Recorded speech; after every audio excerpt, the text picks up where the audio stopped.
and that line, isn't it? Yeah? Yep, that's what I've put those there for. Oh.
Welcome back to the garden and welcome back to my Notion.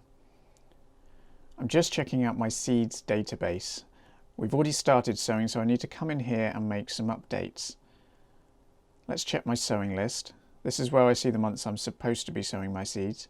Now I want this to work better, and I want to see clearly when I've sown and planted what. There's an alternate view I can use that might just do the trick. I'm going to go to View, Add a View, and I'm going to add a timeline view. Now this looks good. If I go to some seeds I've already sown, select the seed, then add the sowing date. There we go. Now I can see this plotted on the timeline. I think this will work nicely, and I think I'm going to enjoy playing with this. I can toggle the timeline to show me the quarter or season and the year too. Right, there's more garden videos and more Notion videos in the pipeline, so please do subscribe if you want to see them. I've recently launched my website andy-experience.com. There you can find my Notion templates to download, and hopefully soon I'll be sharing my arts and medicine resource list, videos and content on that to come. Anyway, many thanks for watching, take care, and I'll see you soon.